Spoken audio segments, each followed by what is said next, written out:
pledge allegiance to the flag of the United States of America and to the republic for which it stands, one nation, under God, indivisible, with liberty and justice for all.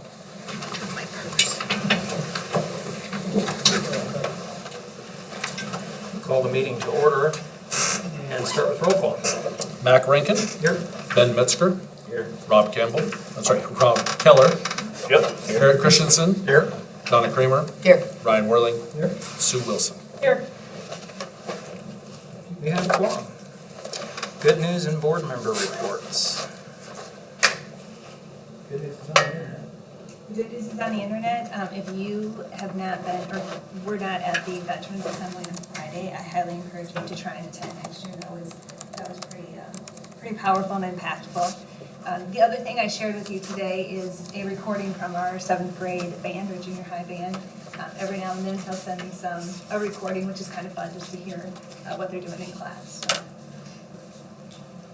So, got lots of great things out on social media. Board member reports. More like a community report, but just to remind people listening in our community that if they need support this holiday season, that Operation Christmas applications are due by Thursday of this week. So make sure you reach out to Helping Hand has applications, Warren County General Assistance has applications, WeLift has applications. So for anyone that knows of people that in our community that need some support this Christmas, make sure they get those applications in. It's for families with kids under the age of 18 that qualify for that program. Anyone else? All right. Delegations, petitions, and communications. Chad? Just one that signed up for this, Amy Shivers.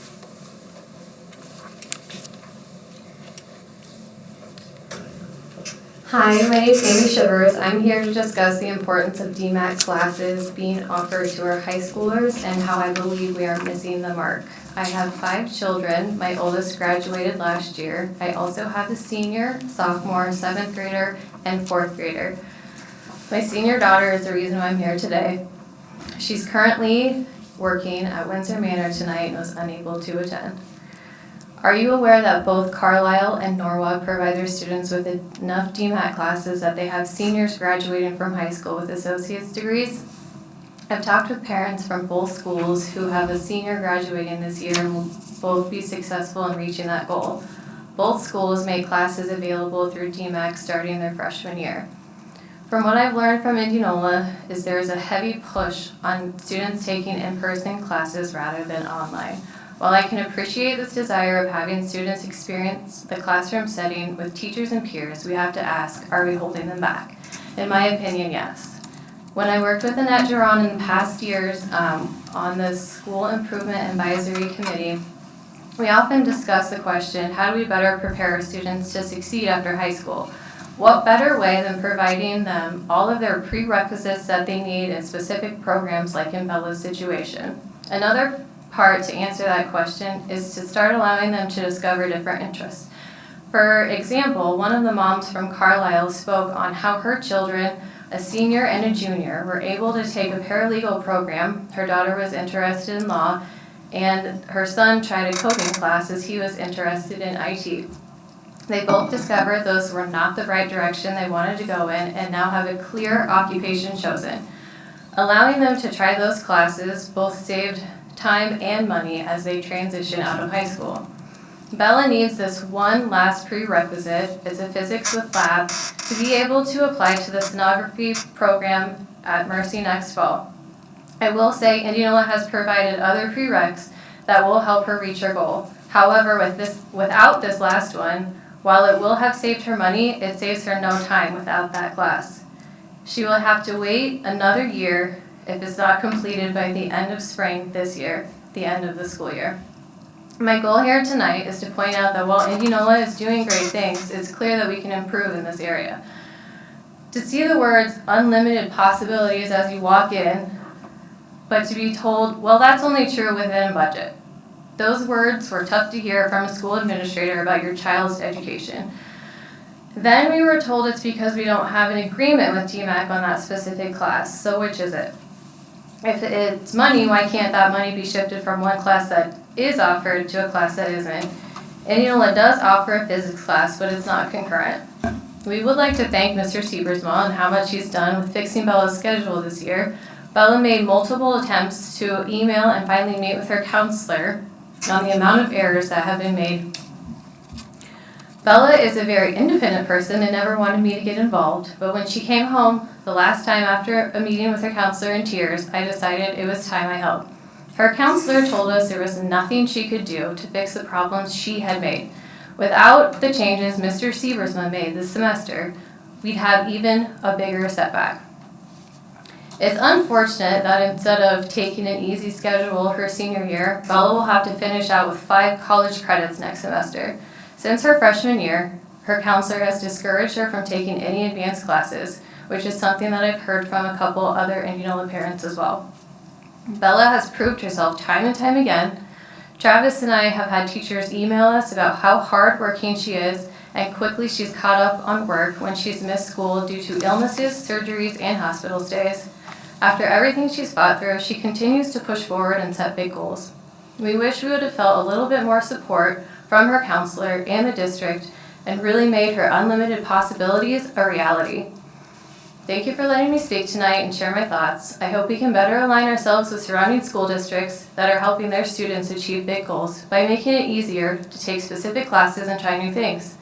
I know Bella isn't the first Indianola student that has been denied a DMAT class that they needed to meet prerequisites for programs, but maybe she can be the last. Thank you. Thank you, Amy. Is there anyone else that would like to speak this evening? Next item is the consent agenda. Are there any items that any board members would like to remove from the consent agenda for further discussion?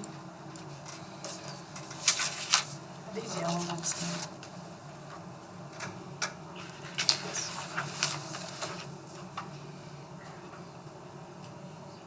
Make a motion to approve. Motion made by Rob to approve the consent agenda. Second. Seconded by Eric. Any further discussion? All those in favor say aye. Aye. Any opposed? Motion carries 7-0. Next item is the presentations. And first up is Ray. I turn the control the iPad over to Shelley there. And I'll just want to take a few minutes here. Hopefully I'll run through this relatively quick and give you an overview of how things are going in the IT department, what all we support. And we'll start out by just introducing here a couple people that showed up from my staff. So I've got Denise Moss, our enrollment coordinator, Mitchell Sparks is our IT support specialist, and Alex Otters, our tech integrationist. So they showed up, and and Gary, our IT support services manager, and Ethan, another IT support specialist there in the front. So I didn't see you guys there, sorry. So I invited them to come and be here tonight to answer some questions. Surprisingly, none of them really wanted to talk tonight, so I guess it's all on me. But anyway, we'll go through here kind of the state of, if you want to hit the next button there, the state of technology here in Indianola School District, kind of our present, reality, future stuff here. So as far as our department goes, just a quick overview here. Not everybody knows this, I suppose, but we do support the core IT services, which covers basically anything that is IT, from the education side of the house to the operational side of the house. I often say we kind of have one leg in each area there. Technology integration, again, falls under our department here, and we have two tech integrations. I'll talk more about that in a little bit. District enrollment also falls within our department, as well as student information system management. That's kind of all things PowerSchool, and then our printing, copying, and print shop operations fall under us as well. So I'll kind of go through each of those areas real quick, provide a high-level overview. You guys can certainly ask questions along the way, but I also have time at the end if you'd like to ask questions there. So just a quick synopsis here. We support about 5,600 devices here in the district, from laptops to desktops, tablets, interactive flat panels. A pretty good array of devices that we support here. All of the above, of course, require maintenance and updates and security patches and that sort of stuff. Our team also handles all the repairs of devices. So we have, approximately 3,600 kids with Chromebooks. A couple of these guys here are the ones that are repairing those. So this year, just to give you an idea, from August 1st until now, we've had over 1,600 support tickets. So we have been busy with really our 3 IT support specialists who handle the bulk of those, but there are other tickets for tech integration, some other stuff in there as well. Shelley, if you go on here.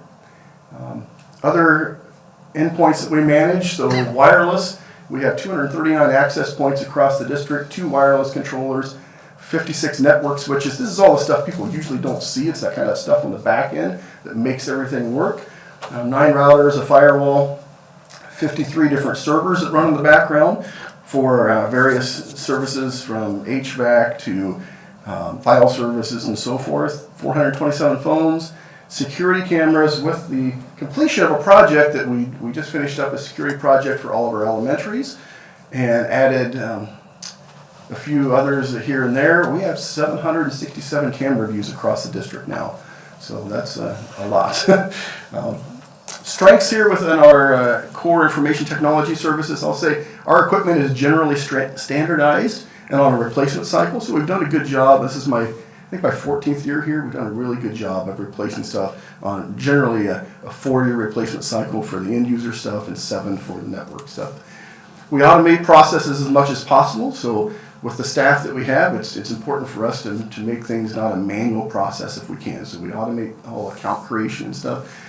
Work diligently to support our staff. Our staff care about our teachers and our students as well as each other. So I will say that is definitely a strength of our department. Everybody looks out for everybody.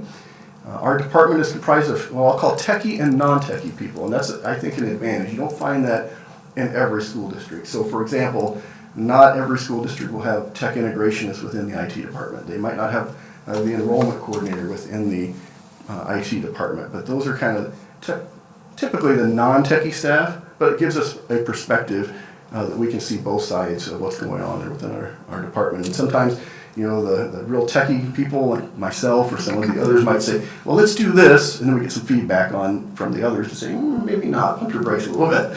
So we're always seeking continuous improvement. So those are some of our strengths. We've completed both a cybersecurity assessment and a pen test in the past. We have contracted with a network operations center and a cybersecurity operations center as well. That's been a good addition in the last year. We have made numerous strides to improve our cybersecurity posture and improved our physical security posture as well. I already mentioned the cameras. At each of the elementaries, we've also added door security access as well for this year. And again, that project, the camera side is just finished up. We're still working a little bit on the door stuff, which is primarily handled by the facilities department on the doors. Okay, so our district uses technology in nearly every aspect possible, both operationally and educationally. I mentioned that is a strength, I think, but it's also a challenge for us because it's not only are we supporting the education side of the house, we're really supporting everything that goes on from, again, heating and cooling to doors to food service, transportation, as well as all the stuff that goes on in the classroom. So strength and definitely a challenge for us. We have a good help desk web portal.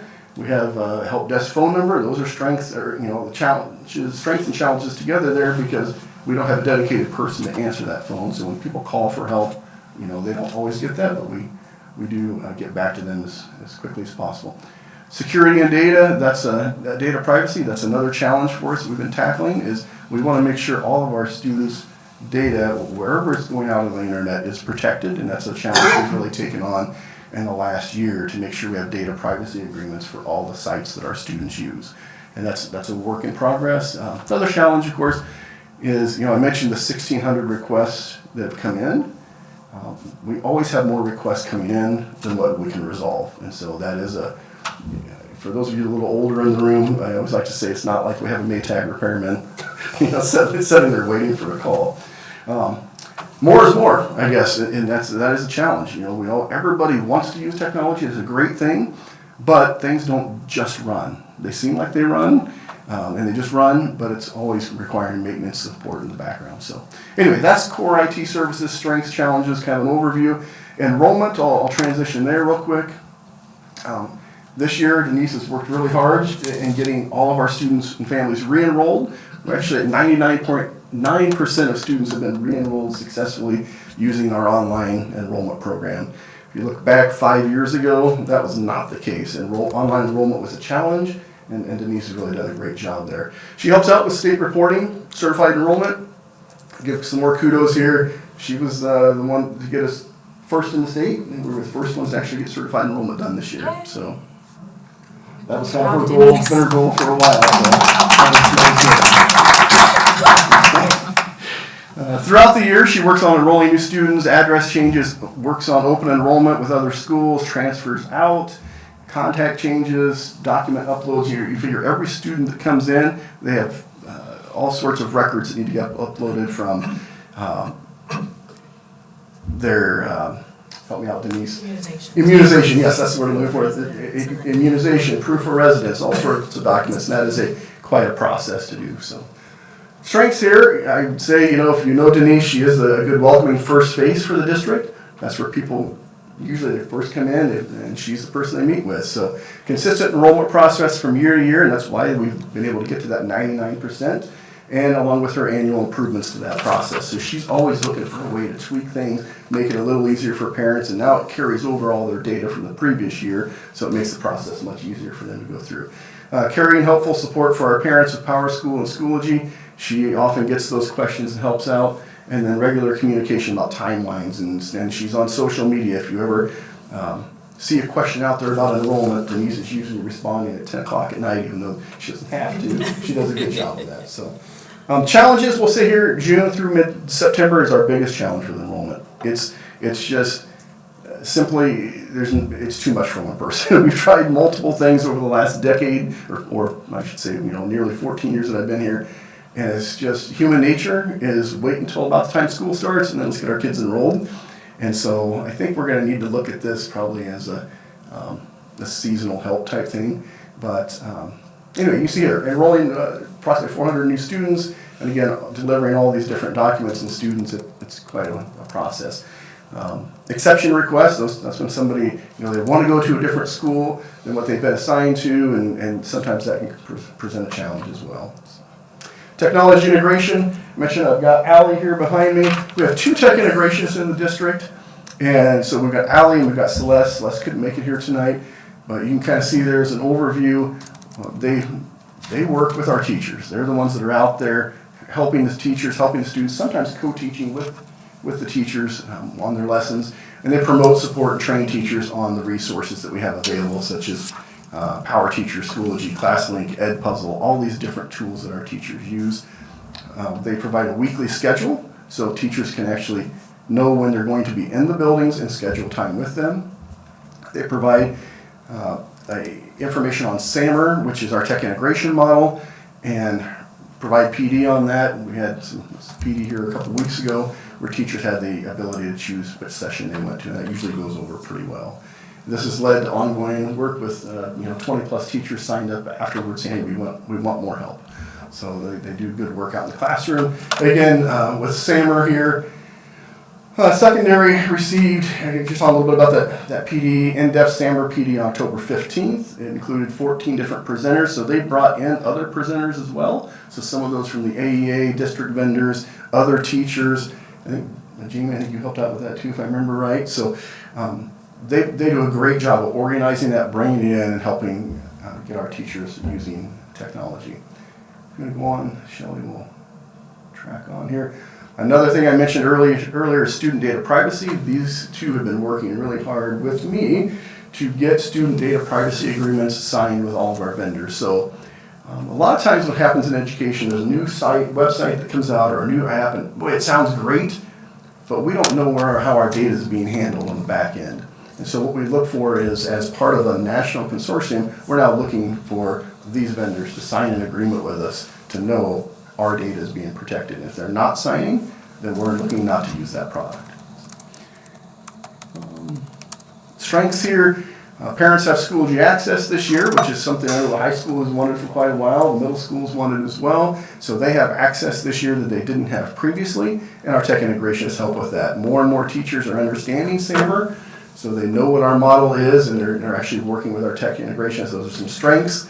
finding a replacement for those applications to meet our privacy expectations. That's a strength as well. That's also a challenge because sometimes we have an application we just said love to use, but now we're saying you can't use that one. Okay, well then we want to provide an alternative for it, and so that's definitely a challenge for that staff. You can see here Schoology support ticket delays. That's kind of a challenge there. Growing pains with standards-based reporting. And that's going pretty well this year, but there are some things with Schoology and PowerSchool that don't necessarily always talk the way they should, and so there's some challenges there as well. Go on, Shelley. Student information systems management, that person was not able to be here tonight. He's relatively new in our role, but that again is kind of all things management with PowerSchool, and he has been going through getting some professional development. Recently attended a user group in Indiana, a big kind of a conference there. We'll hopefully go off to another large conference, but he's made great strides in his growth here and learning how to manage our SIS. He's done a lot of researching, installing of additional software and reports to help out our teachers and our administrators with attendance reports, health reports, grade reports. And then he coordinates PowerSchool support, working with third-party vendors. He takes care of all that stuff kind of on the back end as well. So I'm going to go on there, Shelley. I think another role of that person, and again, that's just a one-person thing, is staying up to date on the challenges with PowerSchool, customizing PowerSchool. So that's one of the beauties of what we have with PowerSchool is it can be customized. So if we see something that's not quite presented the way we like it, we can customize that. We don't necessarily have to go pay somebody thousands of dollars to make it look the way we want it to look. So, Shelley. Last thing here, I think I have our print shop, just to give you an idea of how printing and copying is going here in our district. Our building level copiers, those are the ones that are out in the actual schools. You can see we have 130 of those, large and small, throughout the district. And from July until just a few days ago, we had about 500,000 copies run through those. And then our print shop operation, that is over at our new district operations center. That's where teachers can submit stuff online or by fan mail, and you can see there from, we have 2 very large, what we call production copiers, and then we have a couple smaller ones, and one smaller one, a duplicator. You can see there we're about 2.5 million sheets from July till now. So a lot of work going through there. Future plans, just real quick here, a couple things. We're always looking to gain efficiencies. A couple places we're looking there is one, replacing our phone system. That's going to be coming up soon because we have to, for one. The hardware is due to expire here soon, as well as the software subscription. So we have to do something. We're looking to gain efficiencies with a little bit more modern system that has everything tied together. We are partnering with IMU here in town to also form a fiber ring style network, which will help with some redundancy. Whereas if right now, the way all of our buildings are connected, if a connection goes down, there's no other, that has to be repaired, and it could take days sometimes to get that repaired, and they're just out on the island on their own. So we're partnering with IMU to fix that and again form that ring. We're evaluating some cloud-based enterprise level network equipment. So that's another one where we're hoping to gain some efficiencies there where other staff can help manage that more than just one person. And then again, just continue to cycle out our old equipment, and we are looking to add Spanish translations for our new and returning enrollment. So I've really got to just say thank you guys. We've done a lot in 14 years that I've been here, and I appreciate the support of the board. And then I think the last one is just Q&A. So I tried to go through that as quickly as I could. Sorry, that's a lot. Any questions from you guys? Do they like PowerSchool better? I would say, honestly, Donna, it's a toss-up. When we had Infinite Campus, it was one of those things where, and I won't go through all the nicknames they used to say for Infinite Campus, but it was one of those where they didn't like it, they in general, but same thing with PowerSchool. Whenever you have systems that are so large and have so much information, you're always going to have those that don't like it and those that do like it. So the copiers in the buildings, do the teachers have a limit on how many copies they can make?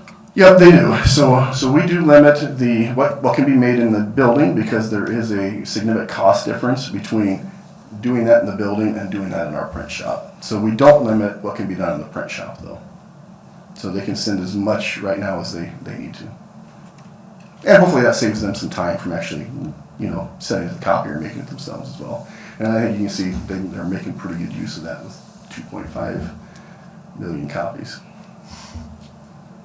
What's that turnaround time on a print shop order? Yeah, usually print shop is sometimes that day, but at least the next day is what we generally do. Now, when our print shop specialist is gone, that can throw a wrench into things and delay it, but usually it's pretty quick. And the teachers all know if they send her an email and say, I need that tomorrow, she'll prioritize that and get it out. Yeah. I'd say often, Mac, if it's sent in early in the morning, she's getting that to them by the afternoon delivery. We really strive to get that out pretty quick. Any other questions? Good one so far. So Ray, how does your team stay current with training in that? Do you guys go to conferences or? So we do. We go to some conferences, and that's usually I go once a year to a conference in Wisconsin. I've taken some others with me. Last year I did that. Sometimes I think Mitchell went to a conference a few years ago in Indiana or something. It's been a while ago. So we try occasionally send to conferences. I will say that is a little bit of a challenge, is finding that time to stay current, because again we're always got more coming at us than we can handle. So that is a bit of a challenge.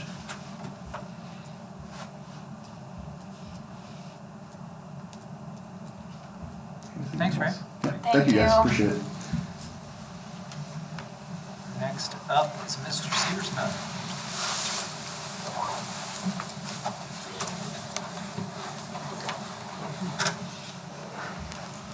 All right. So I'm here. We're going to talk about CTE tonight. I've got two of our CTE staff with me here. I have Jamie Busby and Jacob Smith. We have 5 individuals in our department. Those that are not with us, we have a business teacher, Caitlin Daymeyer. We have our industrial tech teacher, Justin Hagens, and then also our family consumer science teacher, Delaney Black, who's not able to be here.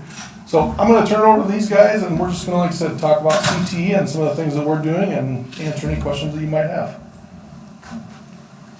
Okay, yeah, so kind of to start off there, Shelly, if you want to scroll back up there, yep. Kind of start off here with my classes here in the ag room and the FFA side of things.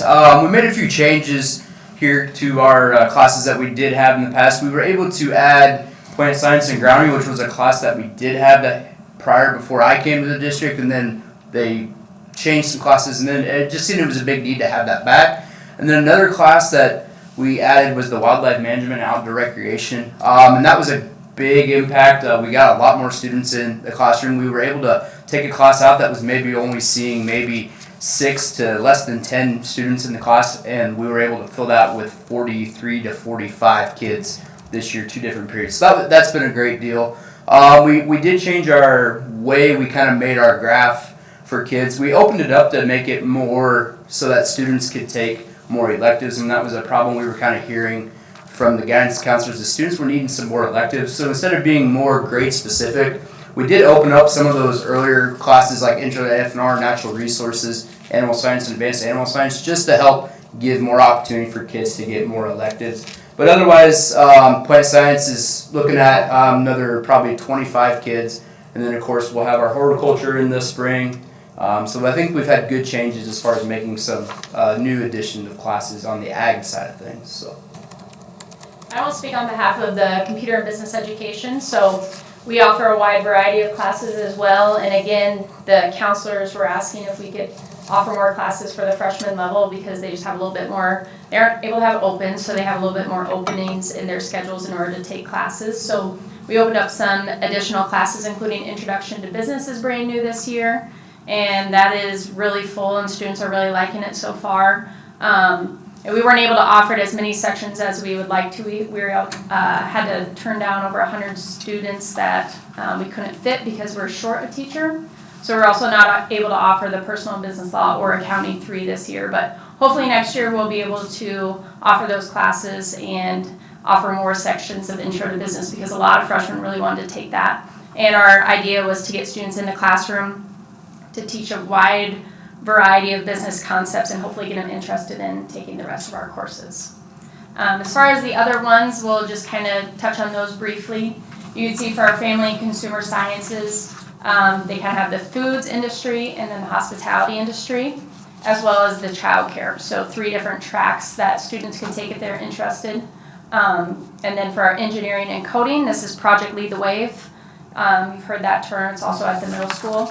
So she offers kind of the engineering and the coding, and she offers DMAT credit in some of those. I should have mentioned we offer 12 DMAT credits in the business section, and then about another 6 to 12, I believe, in this section as well. And as far as drafting and construction, he has a wide variety of construction classes, starting with his freshmen and sophomores, and again, just trying to offer more classes to freshmen. He's opened that up as well. Same thing for that drafting class, that 2D drafting class. And you'll notice that all of our strands, we end with school to career, which is the class where students go out and work in the industry. So ideally, we get students interested, and then they want to ultimately get out there into that career, because that is the name of our department, Career and Tech Ed. We want to get them out into those careers at the end is the goal.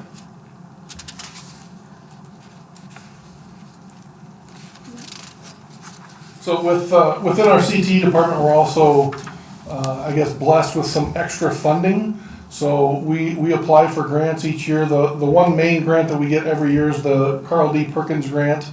And that's something that we submit annually.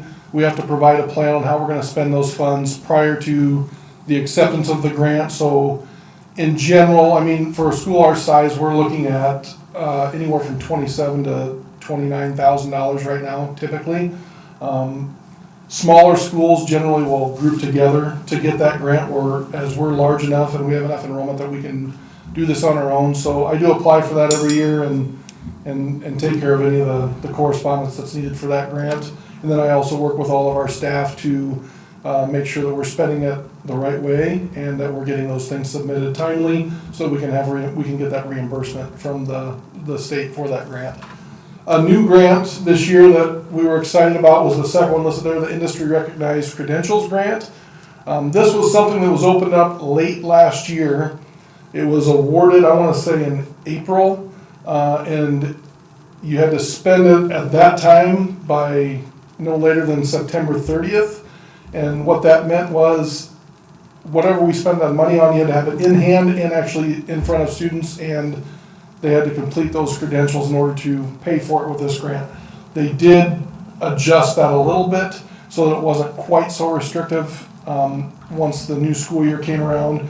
But I'll say, we received another, I want to say $30,000 for that grant. And we were able to add a lot of industry recognized credentials through that. We did the OSHA training for industrial tech. We supported the ServSafe and FCS. We did the YQCA and Ag. And we were able to purchase the Microsoft Office Specialist testing. And then there's some other things listed there that we do. The Snap-on, those tools are also a very expensive undertaking, and this grant helped us to purchase that as well. So definitely have affected more students with regards to those industry recognized credentials because of that grant. And we'll continue to support that with our Perkins funding, because that is also another push by the state, is to provide students with those certifications so that they have something to add to their resumes, even if they're going right into the workforce, or just if they need help getting going with a specialty. So all of those things are recognized by the state. There's a lot of other options out there, but we chose for that grant, they had to be things chosen that were presented to us by the state. So all those things were a part of that. And then there was one more, The final grant that we received in the last year was the Master Builders of Iowa grant. So Downing Construction reached out. They're a member of that organization, and they wrote a grant on our behalf. And we were able to get a website. So you could, if you Google and Career Tech Ed, it will come right up. But also the website is here if you're looking at that. The biggest exciting thing about this website, thanks to Downing Construction, is that we are able to have employers post job openings. So there's a spot specifically for Indianola employers to post job openings. So hopefully we can do a better job or just help us in connecting employers with our students. So that was a really nice thing that we were able to add, and that's something that you couldn't do a website with the Perkins Grant. There's a lot of specific things that you can and cannot do with the Perkins Grant, so this was something that was opened up to us because of Downey Construction and Master Builders of Iowa. Lastly, we wanted to highlight all of the community partnerships that we have. So from students going out and working to having business owners come into our classrooms, and also some field trips that we take with our students. You could see here we wanted to list them all out and make sure that all those people were recognized. But we have an incredibly supportive community that wants students to get out there into the careers. They want to come into our classrooms, and they're even reaching out to us, offering those things to us. So all of those are listed, but we have a really supportive community that helps our students get ready for a career if that's what they choose, or if they choose to go into school, then they maybe have a better idea of what they want to go into because of that. And that was all we had. Any questions? I don't think we have a slide for Q&A, but we're up for it. Jamie, how many years, what's this year for you? 7 at Indianola. So over those past 7 years, what does the trends look like coming into these CTE classes? We are busting at the seams. So I do think the teacher before me wasn't able to offer DMAC credit. Because of my years in the industry, I'm able to offer DMAC credit. And I think that could contribute to why the numbers in accounting could have gone up. But as a whole, we are just busting. All across, all CTE? All 4 of us, yeah. So do you have a ballpark number of how many students are missing out on these classes because we're short a teacher? I think we had the email. I'd have to ask Dawn Fitzgerald. She would know that number off the top of her head, but she's not with us. So I would say she emailed, it's definitely over 100. I want to say 120. So then do these freshmen just get another study hall or? Or there's other alternatives if we can find one for them. And the teacher that we were short, it wasn't a full-time teacher. It was I want to say 0.625, and it was something that we were trying to fill fairly late in the year and just didn't have any luck finding somebody. We did try to look at numbers prior to that to see if we could justify a full-time position, and we fell just short of that. So we knew it was going to be an uphill battle at that point. We're hoping with our next registration cycle that might shift, but we won't know until we really see those numbers. So we are tracking how many students are not being able to get into these classes, so we can make decisions. Yeah. Well, when they register, we'll relook at how many students actually registered for them. So I have another question, and this is just me not probably understanding. So this does not include our DMAC classes, or this does? This does not. It does not? So the Career Academy courses were not listed there. Okay, and is that where our healthcare sits? Because I know we just. That's where our healthcare, the health occupation strand comes from. We have a criminal justice, there's a teacher academy, there's welding, and there's auto tech, or auto collision, sorry. There's 2 levels of the welding and 2 levels of the auto collision. And that's called what, our career? The Southridge Career Academy. Okay. You guys know what percentage of our total student body are enrolled in these types of classes at CTE? Well, you need a technology credit to graduate, so we offer that business technology and then the engineering and the coding. So I would say we're really close to hitting every single student within our department. You could also take graphic design to hit that requirement, but that's a pretty small number. So we're nearly hitting every single student. Because of that tech credit, drafting also counts towards that as well. What do you see, Jeff, going for graduation, or after graduation, excuse me? Are they going the CTE route, college, what's that percentages look like? I don't know, our post-secondary, if it breaks it out by that, but it's a pretty solid mix. As far as students that are going into the trades versus those that might choose a 4-year program, I think there's just so much to offer out there that it's a pretty good mix of students that choose one or the other. If you could have made that a full-time position, would you have had more applicants, or was it just not?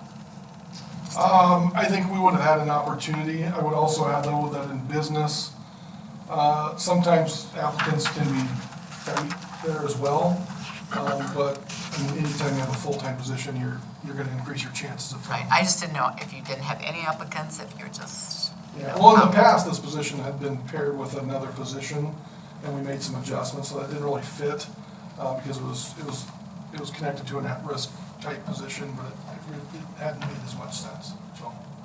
And there's quite a few kids that are trying to get into family consumer science too right now, right? And are kind of being waitlisted or not getting in there just because I had a chance to have conferences with her. And have you guys all seen the family consumer science rooms? They're really nice down there, but she was saying that there was quite a few kids that will not have the opportunity just because we're at max for that. Is that? And one thing that we are looking into as an option is that maybe hiring a family consumer science teacher who could also teach personal finance, which is in the business department. And Because then, that's under their, yeah, that's what it's under their degree, they said. yeah, so then that would be kind of two birds if Okay. that was the case.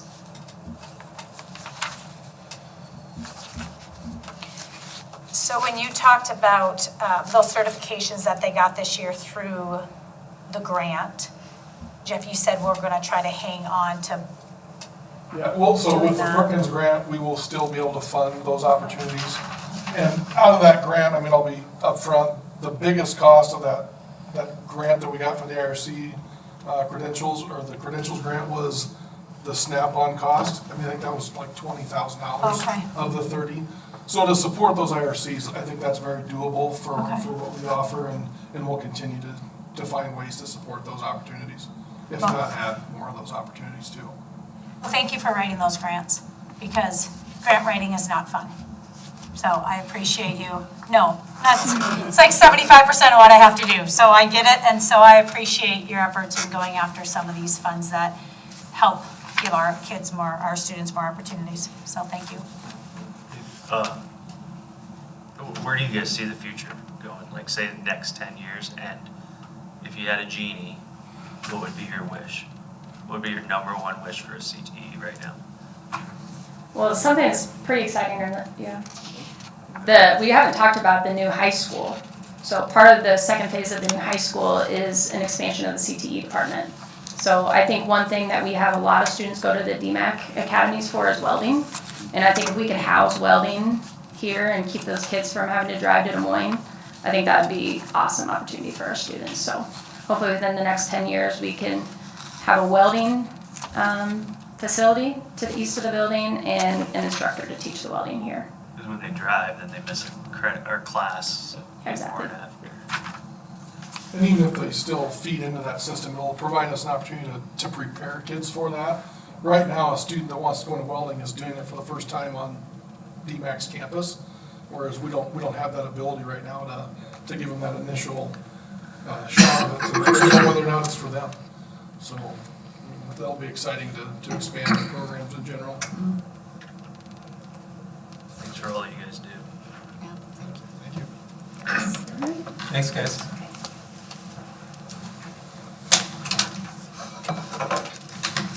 All right.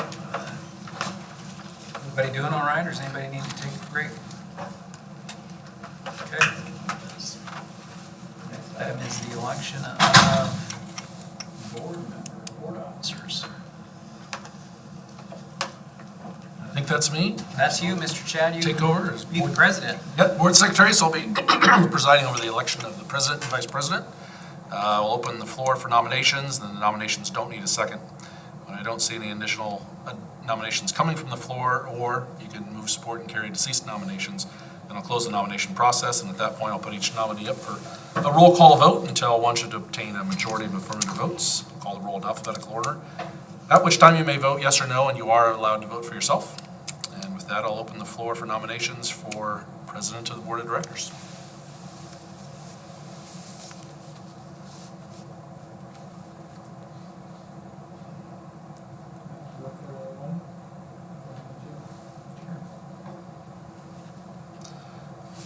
We're nominating Mac Rankin. Are there any other nominations? I accept. For a month. Oh, whoops. All right, I'll declare that nominations have ceased, and Mac Rankin has been nominated for the office of President and Board of Directors, so I'll call the roll for the election of Mac Rankin. Eric Christensen. Aye. Rob Keller. Aye. Donna Kramer. Aye. Ben Metzger. Aye. Mac Rankin. Warren Worley. Aye. Sue Wilson. Aye. Good. Mac Rankin has been elected to the office of President of the Board of Directors.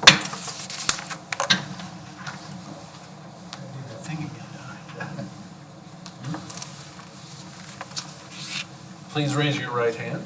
Do you solemnly swear that you will support the Constitution of the United States and the Constitution of the State of Iowa, and that you will faithfully and impartially, to the best of your ability, discharge the duties of the office of President of the Board of Directors of the Indianola Community School District as now and hereafter required by law? Welcome. Congratulations.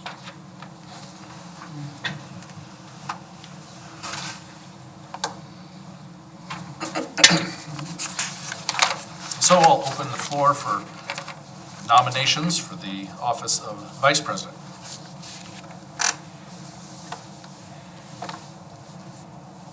Nominate Ben. Christensen has nominated Ben Metzger.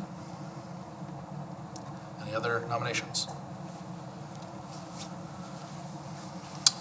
Close the nomination process then, and Ben Metzger has been nominated for the office of Vice President of the Board of Directors. And I'll call the roll for the election of Ben Metzger. Eric Christensen. Aye. Rob Keller. Aye. Donna Kramer. Aye. Ben Metzger.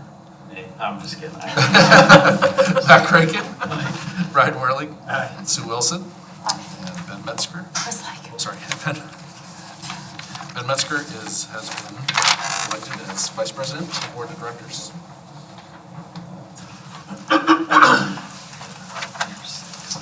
Please raise your right hand. Do you solemnly swear that you will support the Constitution of the United States and the Constitution of the State of Iowa, and that you will faithfully and impartially, to the best of your ability, discharge the duties of the office of Vice President of the Board of Directors of the Indianola Community School District as now and hereafter required by law? I do. Welcome. Congratulations. Thank you. Come with big pay raise here. Yeah, exactly. Yeah, exactly. You had a double this morning. Double nothing's nothing. Sweet. Mr. Rankin, the floor is yours. All right. Now it's our turn to nominate a board secretary and treasurer for the 24-25 school year. Recommendation would be to nominate Mr. Bink. Make a motion to approve Chad Bink. Motion made by Ben. Second. Seconded by Eric. Any further discussion? All those in favor say aye. Aye. Any opposed? Motion carries 7-0. Thank you.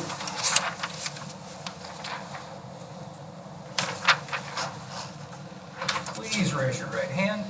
Do you solemnly swear that you will support the Constitution of the United States and the Constitution of the State of Iowa, and that you will faithfully and impartially, to the best of your ability, discharge the duties of office of Secretary Treasurer of the Board of Directors of the Indianola Community School District as now and hereafter required by law?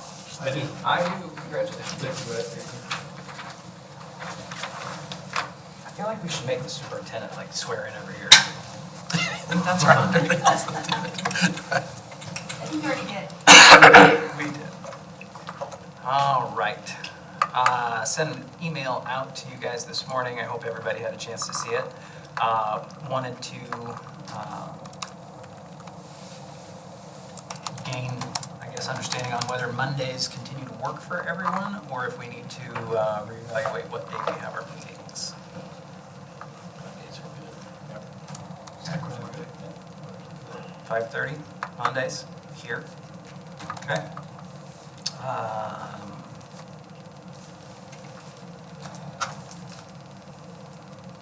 We need a motion for that, Chad? Yeah? Oh, there's, I put it as there's that board calendar in there for our regular board meetings. And we'll note that the November meeting, is a week later, just so we can have the canvass of votes before us, before we hit that one next November. So I would just say if you wanted to have a motion to adopt that board calendar, that'd be appropriate. And just to clarify, that November 17th date, Where are you seeing this? that right there, that November 17th date is after certification. Correct. Our normal date would be November 10. We usually do not have the election results by then, so we thought we would move it back a week in order to make sure that we had all the election results certified. Okay. Yeah, because they have to be canvassed and certified by the board of directors, or the supervisors. Okay. Motion And to- we've checked. Yeah, that's not spring break. I mean, you've gone through quick, checked spring break and other days off and stuff. That's the Tuesday before spring break, and July works well. Yeah, it's late.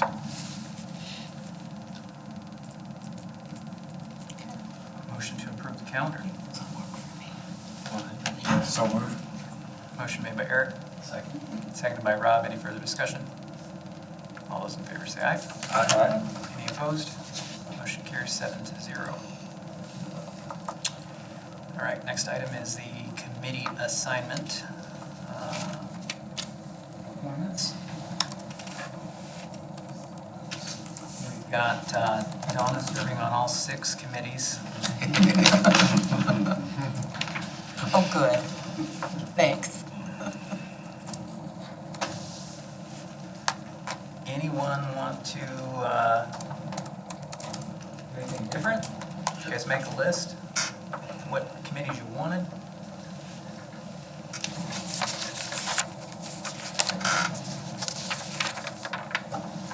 Makes it pretty easy, doesn't it? Okay. Dates and times work okay for everybody, is?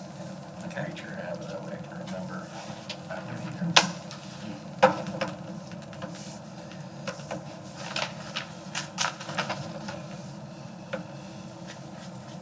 Unless anybody's up for 6 a.m. I take that, yeah. We need a motion for that. Oh, let's see, at 6 a.m. Can we do a motion? Yeah, absolutely. Doesn't involve me. Y'all said policy. No, we said IT. Oh. If it's on a show choir day, it'd be fine. We're already crimping hair by that time. All right, next Yeah, you item. gotta take policy. Terry needs to be over the policy. I have some of the other.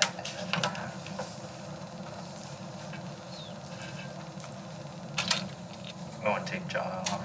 Finance and The facilities. printed one was this year's. Yeah, that's. Oh, okay, so it's updated. Yeah. Oh, I see. Just And so you there- can compare.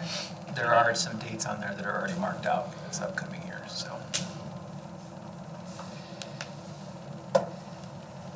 Can we talk about policy though? Yeah, you wanna do that now, or you wanna do it with the calendar at the end? We can do the calendar again. Okay.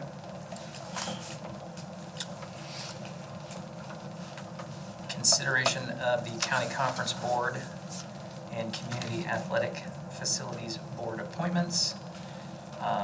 Sue has graciously volunteered for this in the past.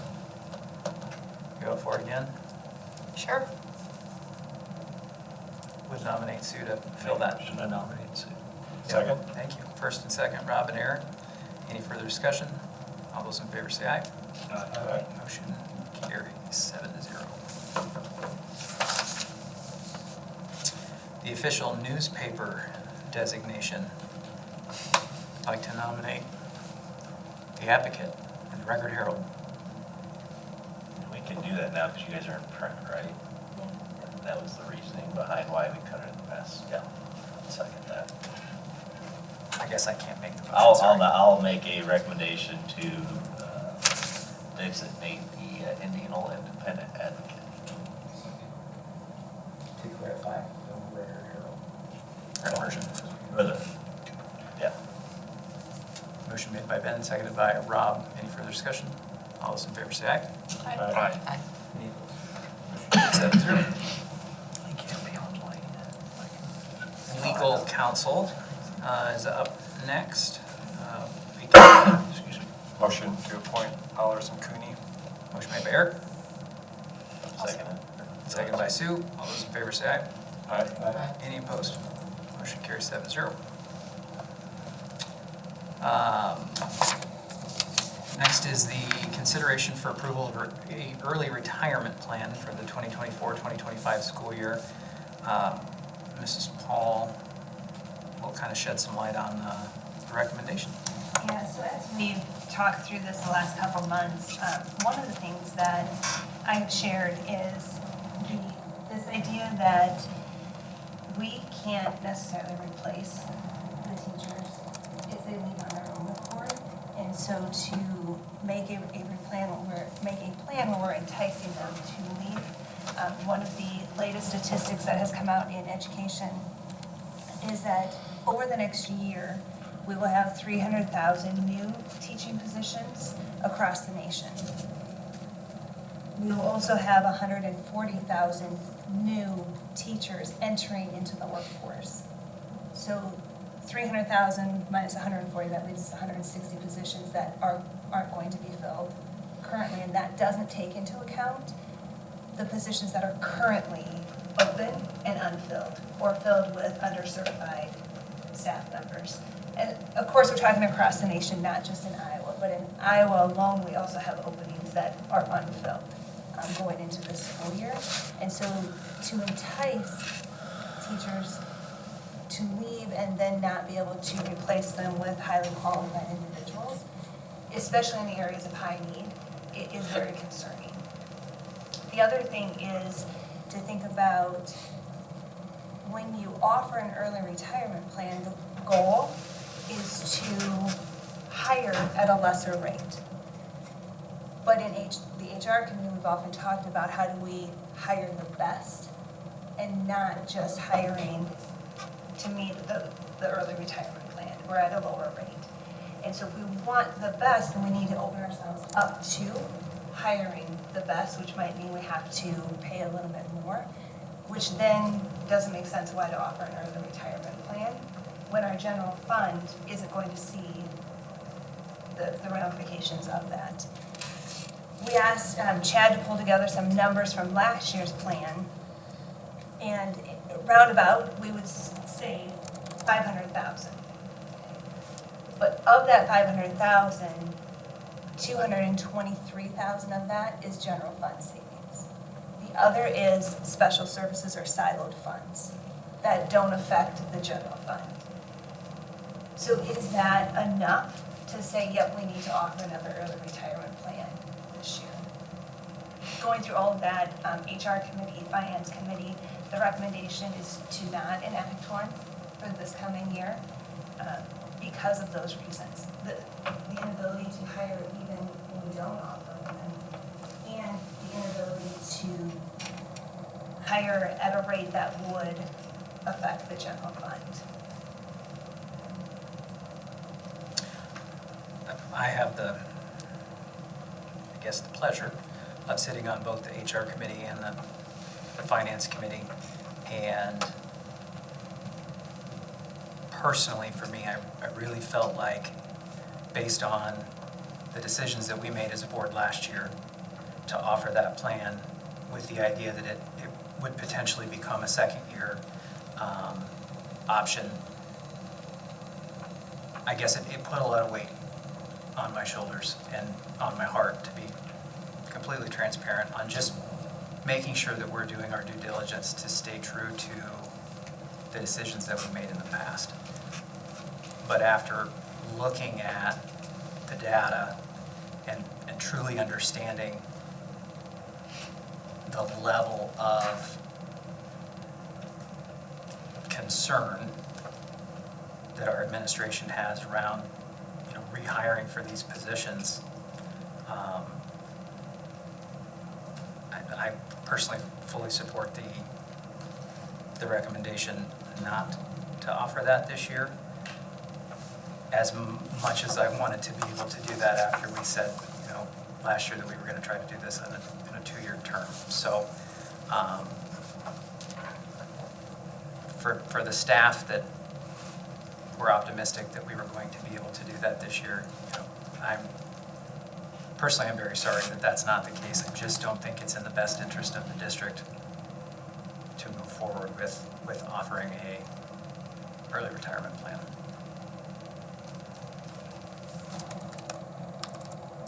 Is there any discussion or other discussion around that topic?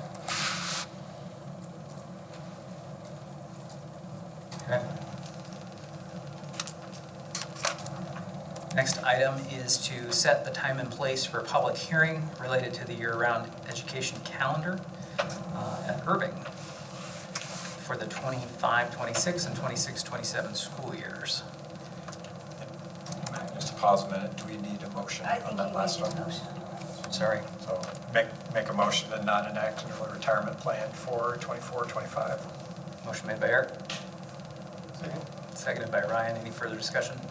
All those in favor say aye. Aye. Any opposed? Motion carries 7-0.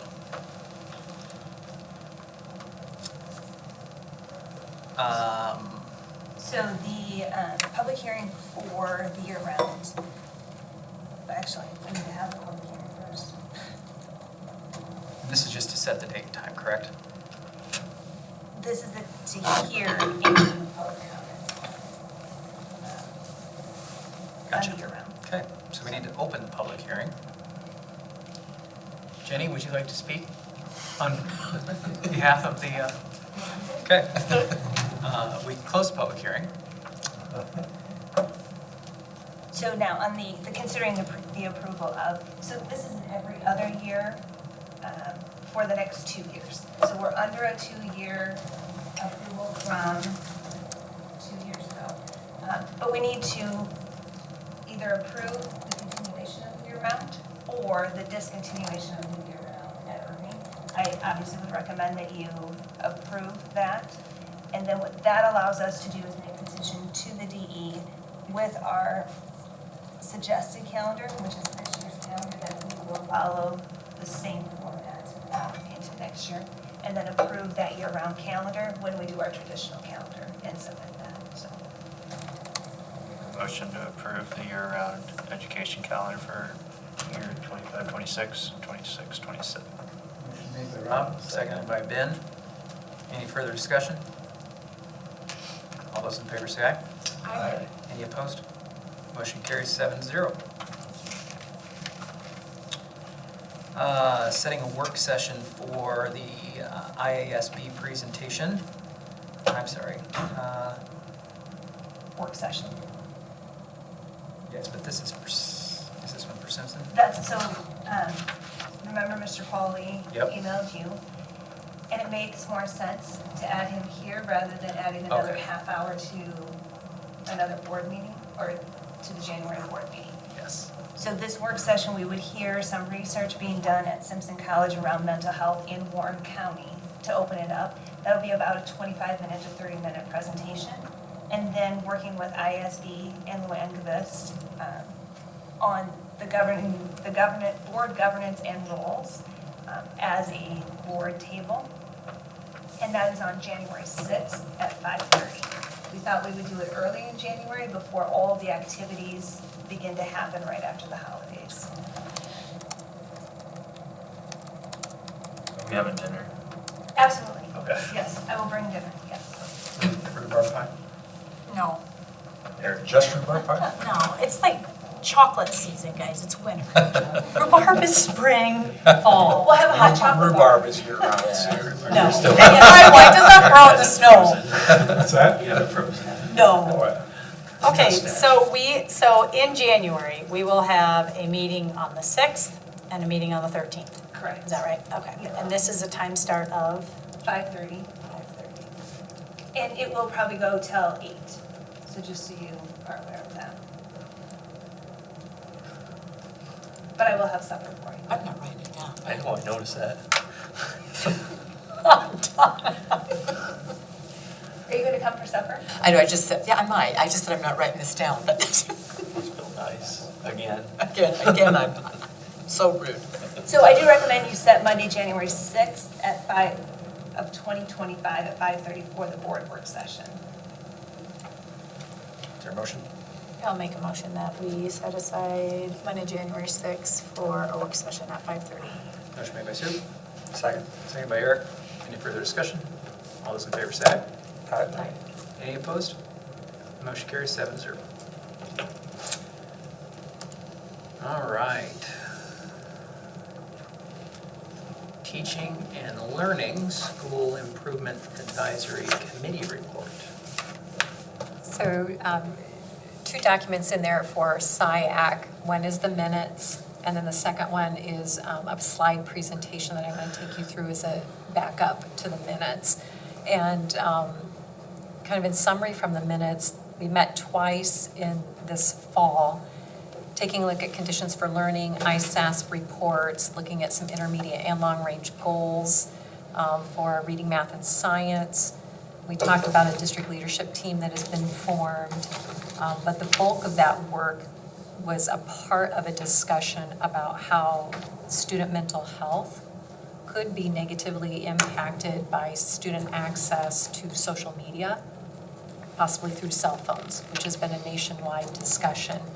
And part of what that committee was charged with was, would they advise the board to look further into that topic regarding the health of our students? So that was summarized in the minutes, along with a FIS to 5 rating system that was used by that committee on the second night. And when I talk about that, the 5s and 4s were the predominant. Yes, they want the board to look further. They advise you to look further into that topic of mental health for students. With a 6-6 down to one person looking at a 3. So I'd like to change over to the summary slides to go through that process, because I was asked specifically, will a greater overview be given to the board so you can more fully understand the work that was taking place during SIAC? So again, on this first slide, really we were studying as a group, learning more about how social media might be a negative influence on the mental health of students. And again, to decide whether you'd be asked and advised to look further into the topic. They understood that if you do take action in that, your directive would be given to the superintendent, who then would be given any directions to principals and directors as to how they might move forward, and or if additional information is gathered, whether that would come about in terms of policies that might be recommended, etc.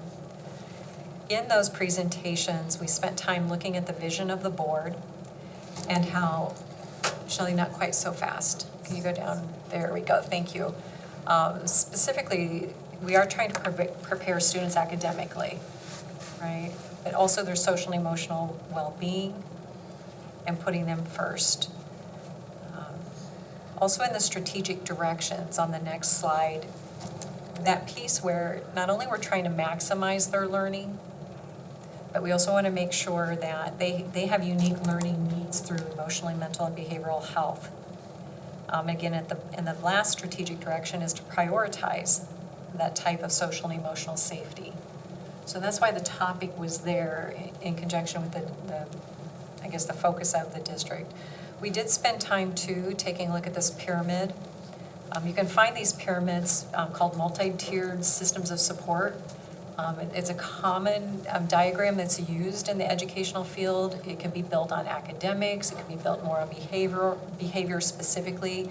This one encompasses social, emotional, and behavioral mental health. Many of you have seen this before in other presentations, where the green at the bottom is our foundation. Moving up to universal, what are we providing for all students? And then as needs become intensified, you move up to the yellow and the red. So you have many different layers of support for students as they go through. Okay. And within that, it's hard to see on that one, digital safety is in there, which in the past, you probably think of more of like some of the work that our tech integrationists do and our kids being safe when they log in online.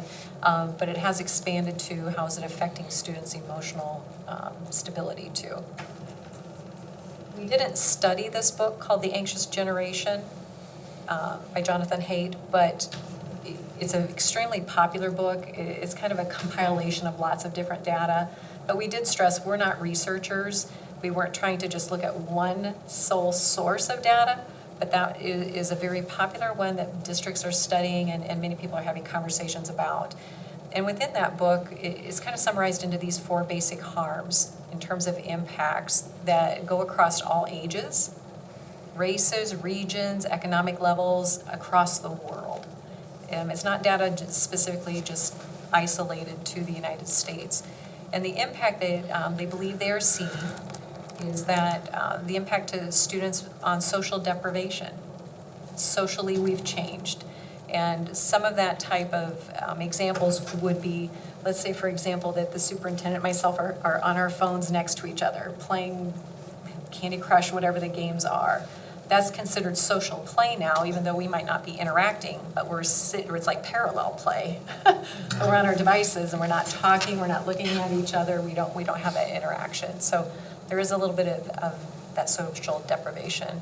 Along with sleep deprivation, constantly people getting notifications, push notifications, the sounds, and waking up, or the fear of I'm missing out on something, so I'm constantly checking the phones. That leads to, belief is that attention fragmentation. Concentration times are extremely short now because we're getting that instant change, scrolling screen by screen. And is there addictive factor to that? Those were some of the themes that were coming out of that book. So for SIAC, we went back again to what is the purpose of SIAC? Right, we take a look at major educational needs of students. Some of those things are what we were talking about tonight with the CTE presentation. What are their learning goals and what's our desired level of performance of our students? Okay. So in the yellow, the group again was talking about mental health and any relation to social media, cell phones, through that information. But then we expanded it to talk about the level of student connectedness to our schools. And we did that by looking at the conditions for learning data. You've heard that many times over the last couple years, and part of what is in there is how are students connected to the adults in our schools? How are they connected to each other? Do they feel emotionally safe, physically safe? We also expanded that to take a look at student achievement by using our Iowa State assessments of student progress, the ISASP results. How is academic learning possibly tied into students having social media access throughout their days? Okay. A sampling of some of the graphs from that book, The Anxious Generation. I just pulled a few of those for you to be able to take a look at. This is one in particular that we started with, and you can see that gray band going up from the year 2015. You can see that vertically. Because what this is showing you with the years across the bottom, when the radio became in our society, and then the level of households that had that technology. Well, during that gray band around 2015, that's when the smartphone became in use. You can see that kind of a purple line there as to how that piece took off. And that's important when we take a look at these other slides as to some of the impact they were tracking. So for example, daily average time with friends. That gray band, again, is around that time when the cell phones, smartphones took off in our households. And then you can see as age groups, the daily average time with friends, how that started to track much lower, especially for the age group of 15 to 24.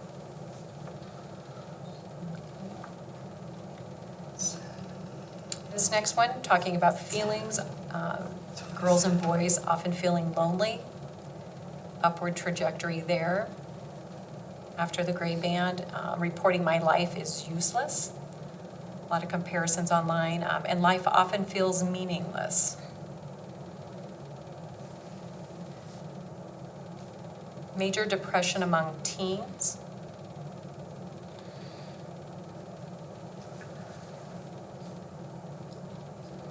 You can see the increases among genders there.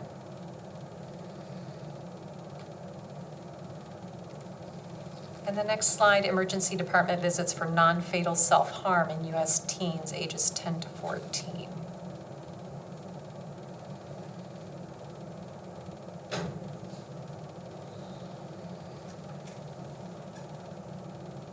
United States suicide rates.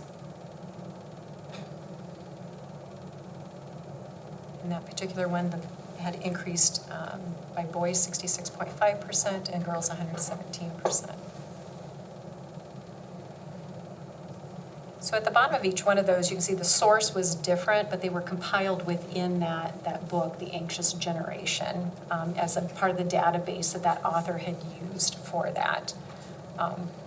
One of the topics then that SIAC talked about, because one of the members had mentioned this about student connectedness, And so digging into that further, this particular report was from the Centers of Disease Control and Prevention in 2023 regarding youth risk behavior surveys. And it highly recommended that places explore that student connectedness as a protective factor for youth. And the word protective factor is becoming more and more common, just meaning what skills or things that can you put in place that can help protect against some of these types of feelings and emotions for students, like their mental health. So ensuring that students are connected is highly, highly important. And some of those questions did come out through the Conditions for Learning survey. You know, because if you feel connected to an adult, connected to your teachers, that can be a protective factor then for students. And again, poor mental health is a risk factor if you're not connected. Again, overall, because the groups went through different types of stations with the ISASP reports and the Conditions for Learning, overall, we do see a lack of academic positive growth trend in Indianola, except we are seeing kind of a trend in grades 3-4 math when compared to the state. That's positive. But again, it's more of, we do well. We're either typically average or right above the state average, but we've also had lots of conversations about wanting to be excellent. And so for that academic piece, that's part of our discussion there. And Conditions for Learning was noted of having low scores for several grades in adult to student relationships, but then you might have another grade in another building where they've just knocked it out of the park and you're reaching 80 to 90% positive responses. So again, in trying to summarize 2 full nights of a lot of data and discussion, and some members took the book home and read, others listened to their own podcasts or things that they were interested in. We used this FIST of 5 on whether they would advise the school board to look further into this topic about how social media may be negatively influencing the mental health of students. And the ratings were there with 5 of the people giving a FIST of 5, meaning very strong, went 6, 6, 1. So that is in summary of the SIAC. Yeah. So. Discussion? Yep. So, where do we go from here? Like now that SIAC has said, yeah, I think maybe there's some worth into looking into this as a board, like, how do we keep moving forward on this? Like, what's our next step as in really looking at how we can look at cell phone use as it relates to mental health in our classrooms and academic success? I think that when we go back to that first slide is if that's important to you as a board, that you give that directive to look further into it and then work within the buildings. What does that mean? How could that happen? Another thing that we should keep in mind is we have heard, and of course we don't know until it happens, but that this will be a high priority for the governor as well. And so there may be some there may be some laws coming around cell phones in schools. Of course, that has to go through that whole process, so we don't know quite yet what that's going to look like. But to start those conversations internally, locally, if that's something that you prioritize as a board. Yes. So as a board, we come to you, or individually we come to you? As a board. As a board. Okay. Well, I think this is a very important topic to continue to have cabinet level conversations on and have Ms. Paul continue to speak and research and look around to see what other schools are doing and maybe some feedback from these other schools that have had it in place a year and what's working and what's not working and how do we create some sort of policy here, because we do have to do better at it. I agree. I think another piece that would be important, right, is how do we measure improvement? If we put something like this in place, let's make sure we have some metrics so we can actually see that the changes we're making are making a difference. I also wonder if there's some sort of parallel education of parents. I don't know if that's part of orientation or something, but we're not gonna solve sleep deprivation by taking the phones away during school, right? That if we have to change the behavior at home or educate parents, educate students on. I often wondered if we still own the rights to that Screenagers, don't we? I mean, we bought that, the license for Screenagers, which is a movie, and we played it, it's been now 3 years now? But the first year we showed it, we rented out a movie theater, and we just had basically an Indianola night, and we did like a 4:30 showing and like a 7 o'clock showing, and it basically is a documentary created by a doctor that just was struggling with her daughter. And she goes through the mental and the physical and social impacts of cell phones and kind of everything, SIAC has looked at. And so, we have that license. Is it worth us hosting another event for an education? The first one we did, I think over 500 community members came out for it and watched it. A lot of the teachers came the second time around, so. But I'm with you in everything we do with our at-risk youth. There's a huge parent component in it. We have dollars for community education out of or Pearl, or what's the, for community education, like things like that? The Pearl would be I don't know if it's community ed dollars though, out of Pearl. I would, maybe, I don't know. Maybe, that's a remote part of that, yeah. Yeah, but there are other, you've got your Title IV funding, you can use Title I funding to do some of those things too.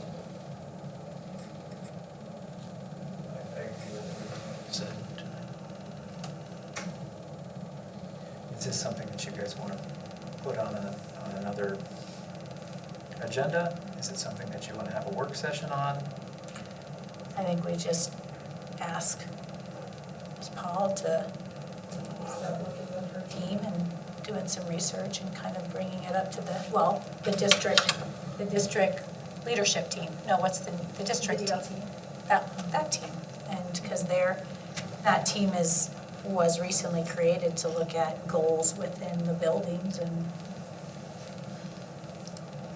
that would be my recommendation, is to not really get us involved yet until the administration has a chance to do their own research and talk among the staff. Do you think it's an appropriate time frame for this type of endeavor? To have something in place to start next year, I think, because it goes back to what are we trying to fix? Engagement, absolutely. If we're looking to lower some of these risk factors, we might be able to, but that's a home-school partnership. Because we can control from 8 to 3:30, I can't control from 6 to 8 and 3:30 to midnight, in there. So I think it's what do we want to do and how do we look at that? I think there's an education piece that can be done through social media. I have not watched Screenagers, but, maybe through something like that. But then what is our measure, right? What are we trying to do by putting phones away for the 8 hours? And what does that mean? Many districts have said, we're gonna get rid of phones, and that means you're gonna put them in your pocket. And you can have them during passing time, you can't have them during the day. Others have said, you can't bring them in. Others have put phone lockers in. So it's kind of, what does that mean? What would work here? Are we talking kindergarten through 12th grade? What does that mean for staff? So I think there's lots of conversations that we just need to work through in doing something like that. I would be interested to know what our families think of the idea and what level they're comfortable with. If inevitably you guys are going to come back with a recommendation, I'd like to see that data as part of that said recommendation. Survey or something. And to be honest, it may all be taken care of for us. Yeah. Right, which is another reason why I would say let's get through this legislative session and see what does that look like? what parameters are going to be set, and then you can more to something more than what is set by legislation, if they choose to do that.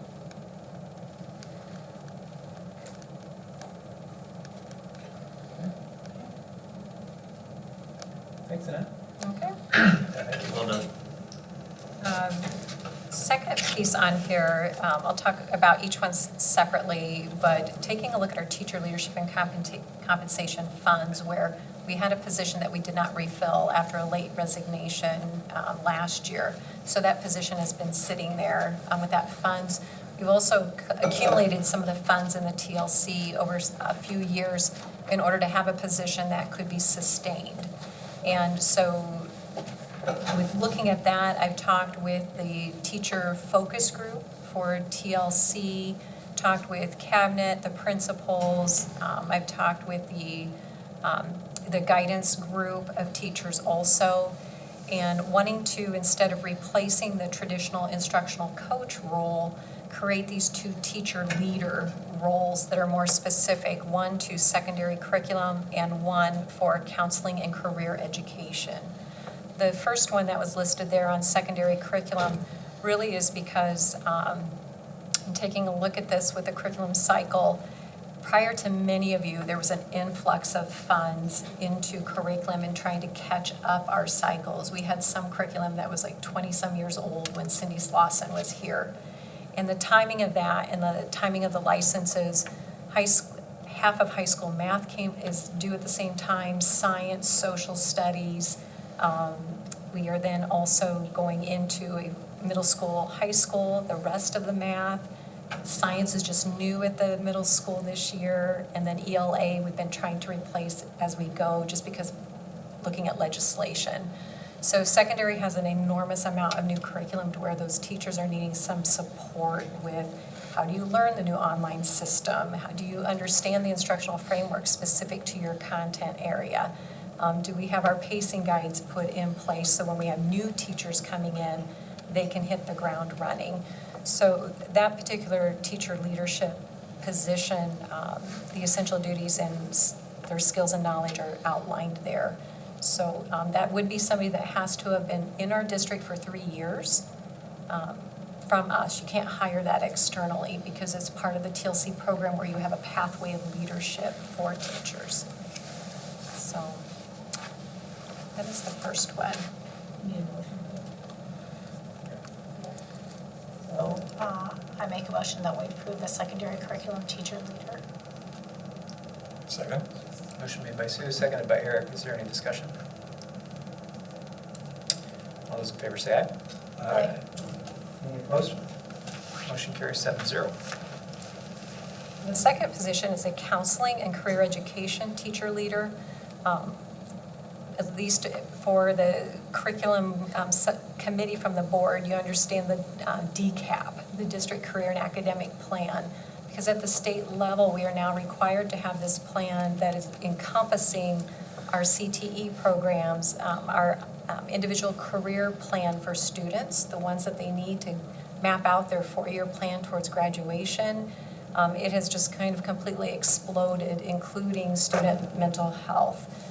A lot of that is wrapped up underneath the counseling program, and we really need somebody to oversee that in a way to keep working with those individual teachers that are involved with that and counselors to keep that moving forward.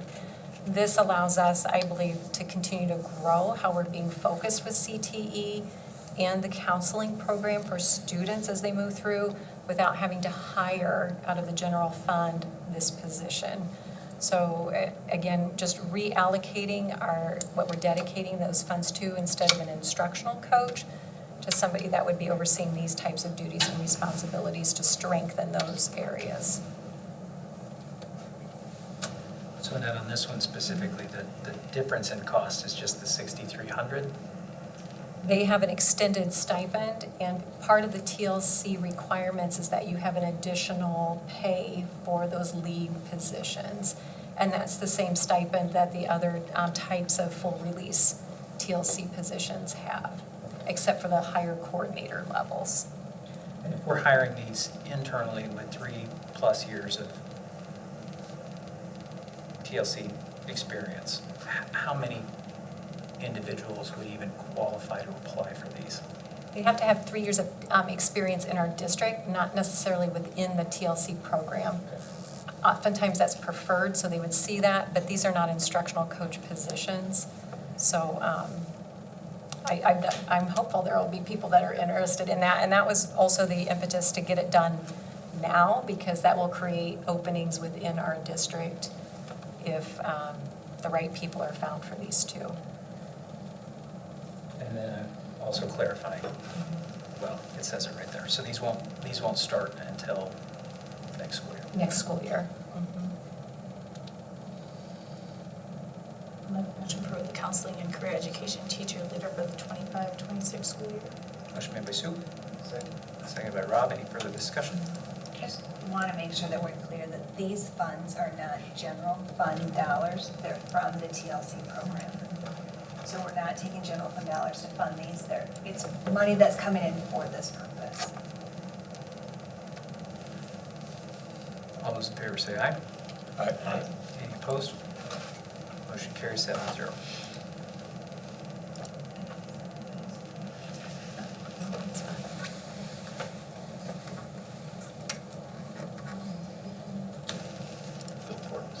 HR committee.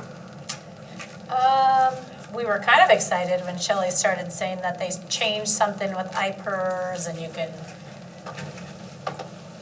So right now, if we have somebody that retires and wants to come back as a substitute, they have to wait 6 months, and then IPERS changed something, but the Affordable Care Act regulations still require a 26-week break in service. So reached out to our legal source, and it is still accurate that as of right now, unless we want to offer full insurance benefits to returning retirees or resignated staff, they do need to wait the 6 months until they are a substitute in our district. So I know that that's been kind of a hot topic too, around when we can get some people in to help substitute, but that's fortunately not much has changed there.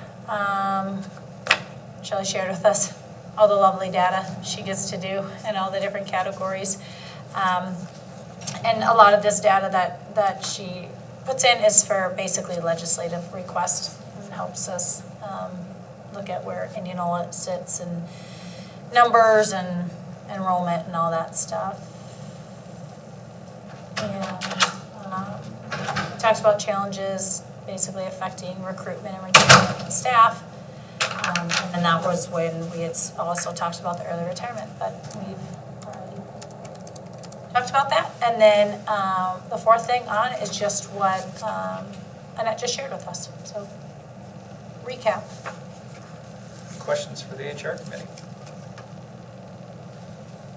Okay. Next item is the technology committee report. We just got a long report, so I think we're good. Yeah. When Ray presented earlier in this meeting, he covered the 767 camera views, a lot of what we talked about. Support tickets, yeah, all that stuff. Yeah. Okay. Any question for IT committee?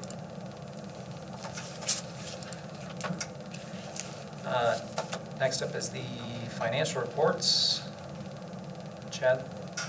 It's monthly financial reports included in with the packet. I don't think there's probably anything too consequential in there, pretty much how you would assume it would be at this point of the year.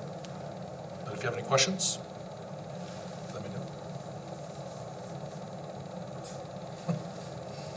Motion to accept Make a motion to approve the monthly financial report. Motion made by Ben. Second. Seconded by Eric. Any discussion? All those in favor say aye. Opposed? Motion carries 7-0. Finance committee report. There's two of them in here.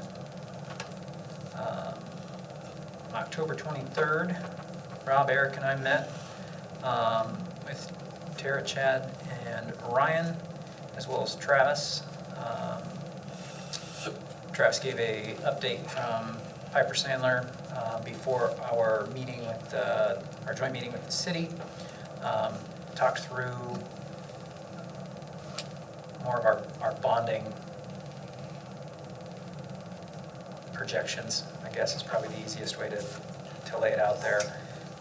He shared that there are a couple of different options as far as how we may be able to speed up the timeline on the high school project a little bit. Part of that's going to depend on how the construction process goes and how the timing falls into place.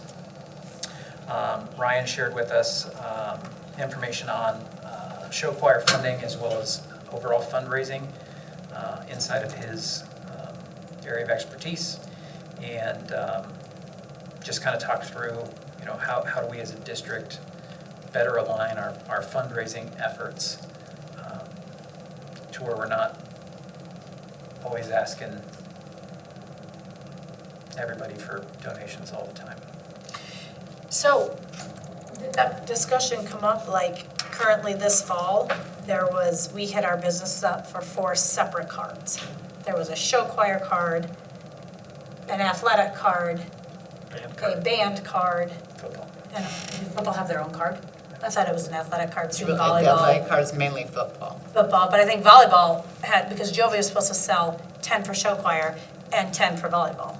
Oh, And I was see. like, yeah, I don't even have family around here, so I can't really mail an Indianola specific card to my family. But I spoke with some other schools just by friends, and I would really love us to try to have these conversations of how do we not and maybe that's what you talked about, come together as one, because really there comes a time when, we'll just say sports page, they're on 4 different cards, right? And they're like, how do we just get one, how do we do better? And as parents, it's and there's one parent that had 30 cards to sell because they had a kid in volleyball, show choir, and football. Right, and what's on the card isn't all that different from each other, and so. I have several there. And this would go back to, now with Ryan kind of leading this, can we have conversations about one activity card, right? That covers show choir and football and concerts and, I don't carry a lot of cash, but the fact that I had to pay $3 to watch my kid in a choir concert that she's taking for credit, right? She's taking this. And so I know it's not gonna be solved right away, but I would love to just have some conversations on how do we do better, right? How do we as a community make sure that we're not squeezing every cent out of our businesses and not putting them against each other, I already supported show choir, I can't support football. You know what I'm saying? Because the businesses don't like that either. But there's gotta be some way, we all fall under activities, right?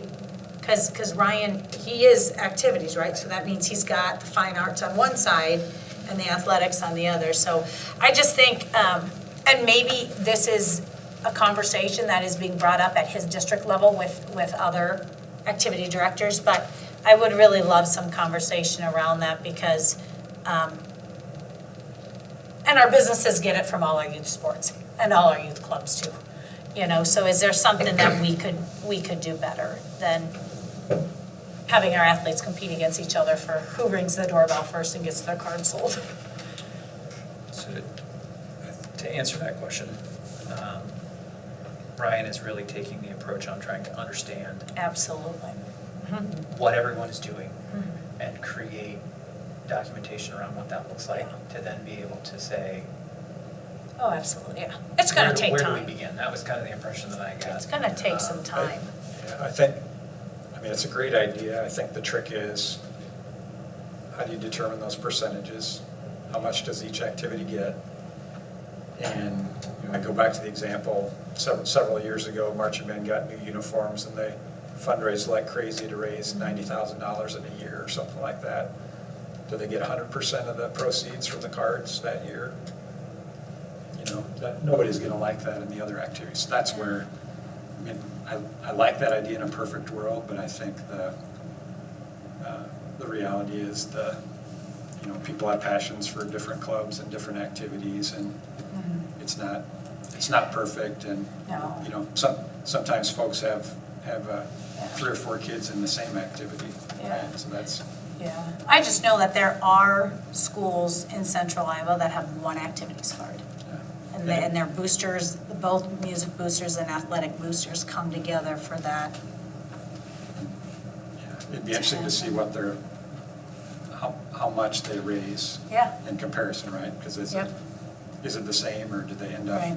with lower dollars? I mean, we've got, I think a lot of programs are trying to do fancy and special things, and you got motivated parents to want to do those things, so. It's not the worst problem to have. No. So just as long as Ryan is continuing to engage in, like, there's a lot there, so I know it's gonna take a long time. But just so it's maybe in the back of the brain that we can't keep adding cards. Like, as parents, I ended up buying, and I'm like, here, you want one? Because yeah. Because volleyball gets them 2 weeks after, a week after football. So, yeah. Conversation will continue. Mhm. Second set of minutes is from this morning. Same group, right here in the boardroom met. We talked about certified enrollment, what that looked like from a percentage perspective. Very similar to what we've seen for the last several years. Up just a little bit this year versus being down a little bit last year. Talked about that early retirement package that we've already discussed. And then we reviewed RFP proposals from 3 different banks here in town that responded to the RFP request. People's Bank, True Bank, and City State Bank all replied to the RFP. And after reviewing each of the RFPs, True Bank came out on top. Lower fees, lesser fees, they didn't have any fees, and their interest rates on deposits were a little bit higher. At this point, the Finance Committee's recommendation would be to approve True Bank as our primary banking institution for the time being. Is True Bank local? Yeah, Community State Bank, across from Walmart, the brand new building, up by, Yeah. Right by Taco Bell. I mean, I know it's. sorry, headquarters is in it. No, What's our history with these banks? Have we been with True Bank? Have we been with People's Bank? I think at one point we've had relationships with both. But has True Bank been the one we've used recently? People's is who we've been using for the last handful of years.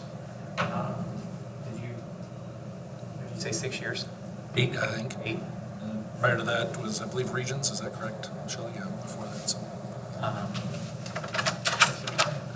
And as we get into that down here in the end of the next, it's down here in letter E,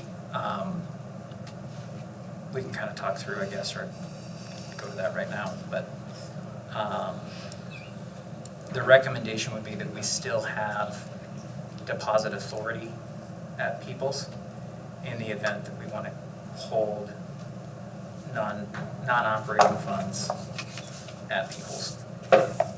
So why are you changing? What's the reasoning? The fees were less at True Bank, and their interest rate on deposits was higher. What does it amount to, Chad, in a given year?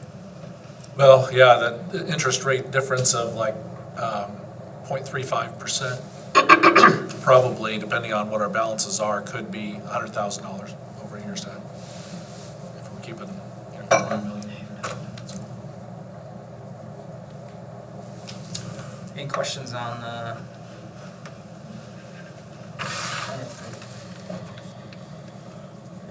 Facilities Committee? Yeah, all right, so we just talked about some tweaks with the conceptual plan for phase 2, the high school renovation.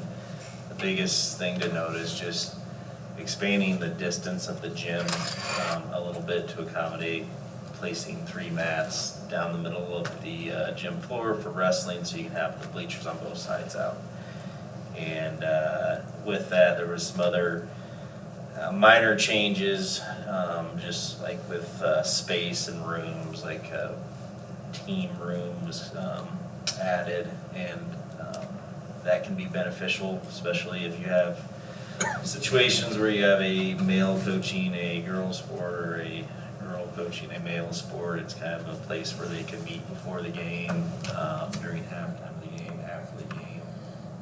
It can be a multi-purpose room during practice time, review practice plans, game film, you name it. So that was kind of added to it as well, which will be nice. We also asked Bernie to reach out and maybe get some figures on some other configuration and potentially adding some more space, so stay tuned for that, see what it comes back at. So then the other thing we talked about was the baseball and softball renovation project. Bernie had discussions with Snyder and Associates, and they felt like February would be a really good time to go to bid, if not sooner. And so that was kind of our consensus, was that sounded good, to get that thing moving along, get it bidded. Bernie and the district crew have been able to save a bunch of money on the project by doing things ourselves or through local contractors. If you've driven by, you've maybe seen the equipment down there in the dugouts. They've ripped out the fencing, ripped out the storage. There's now steps leading up from the dugout to the field level all across the length of the dugout, and then there's going to be about a 5-foot space with netting then where players can stand out onto. So it's going to look really sharp, and that has saved us some money along the way on that. So that's kind of where we're at. They decided about the softball to change the configuration of the field so the sun was in their eyes. Yep, it's going to be Did they shifted. I can't remember the exact number of degrees, but it will be shifted to where that should not be a factor anymore. We talked about that the last one, just curious, okay. Yep, so yeah, our recommendation was to move forward with getting that to bid by no later than February, sooner the better. Questions for facilities? Right. Next item is the 2023-2024 Treasury Report and Depository Balances. So you see the, excuse me, 2 reports that are included in the packet, and sometime after August 31, and usually it's associated with the annual meeting for the board. I'm bringing you essentially the summary of balances for the district. So here's me officially doing that. Okay. Make a motion to accept the treasury report and depository balances as presented by Chad. Second. Motion made by Rob, seconded by Ben. Any further discussion? All those in favor say aye. Aye. Any opposed? Motion carries. 7-0. Letter E, consideration of proposals for banking services. Touched on this a little bit. Yep. Any questions? Based on the information learned, I will make a recommendation to select True Bank as our banking provider. Motion made by Ben, seconded by Sue. Any further discussion? All those in favor say aye. Aye. Any opposed? Motion carries 7-0. Next item is the consideration for the district depositories. That would list both Peoples and True Bank up to a maximum amount of $40 million. The IceJet up to $70 million, and UMB up to $10 million. What is UMB? UMB is the depository that works closely with the bonding company for our projects. If we needed to temporarily hold those funds while we're trying to make a transition, they could potentially be placed there for a short period of time. Or maxed out in something. Does it stand for something, UMB? Something Missouri Bank. I'm not sure. It's been known as UMB for quite a while, but I think that it's background. Make a motion to adopt the resolution naming depositories for Indianola Community School District as presented. Second. Motion made by Rob, seconded by Eric. Any further discussion? All those in favor? No, roll call. Mac Rankin. Aye. Ben Metzger. Rob Keller. Here. Aye. Eric Christensen. Aye. Donna Kramer. Aye. Ryan Worley. Aye. And Sue Wilson.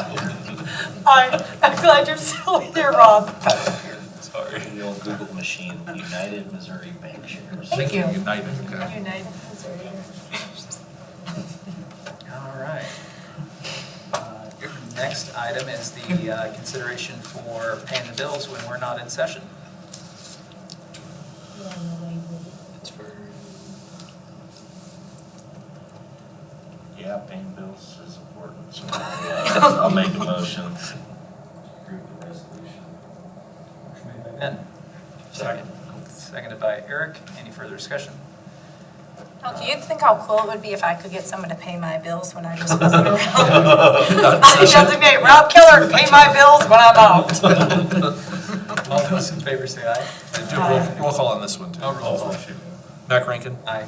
Ben Metzger. aye. Rob Keller. Aye. Eric Christensen. Aye. Donna Kramer. Aye. Ryan Worley. Sue Wilson. Aye. Thank you. We're getting close to the end here, guys. Policy Committee meeting report.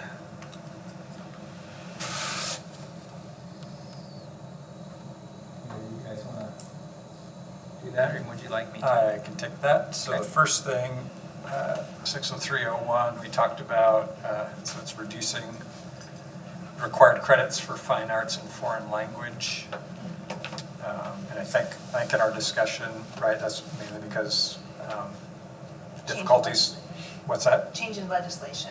Change in legislation, but maybe driven by difficulties finding qualified teachers in some districts there. And then also discussed 50210 about the parking and may result in the vehicle being towed. So that's in the, so we discussed changes related to that, and we left that final sentence in, I guess. No new policies. The other thing for everybody that's here tonight joining us, in person or online, that we found out was that there was a change in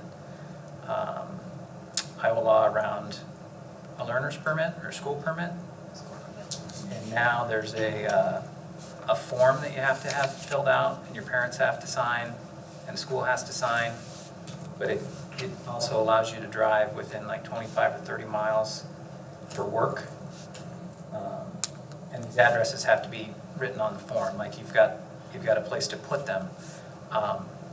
So I assume most parents know it, but if you don't, now you do.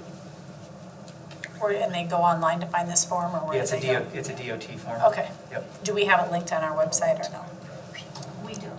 We don't, Because it's not a school. So they just go to the Right. DOT? Right. Okay.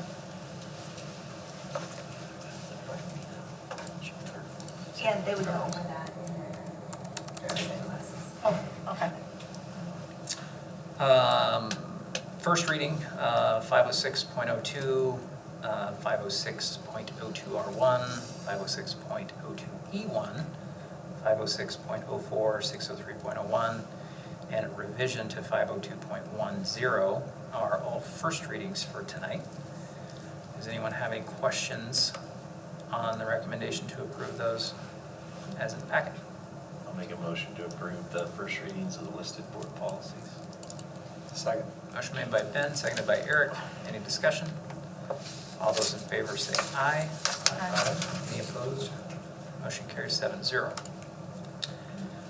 Next group is second reading on a whole bunch. I'll let you guys look at your screen there for those. No changes were made to the second reading. Make a motion to approve the second reading of the listed policies. Motion made by Ben, seconded by Sue. Any discussion? All those in favor say aye. Aye. Any opposed? Motion carries 7-0. All right. The board calendar. Have curriculum this Thursday. Next week was supposed to be finance on Tuesday and HR on Thursday, but we moved finance to today to be able to go through some of that stuff that we needed to have done for tonight. IASB convention is next Wednesday, Thursday, Friday. HR committee, i.e.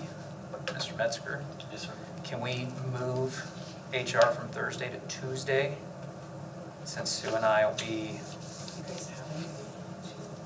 sorry, I just assumed we had a whole bunch of HR stuff to talk about. No, I don't have anything. I'm good with pushing it to December. You know me, I don't like meetings, just have meetings. Let's go to Headed that way December. with you guys, so. Okay. We'll just take HR off then.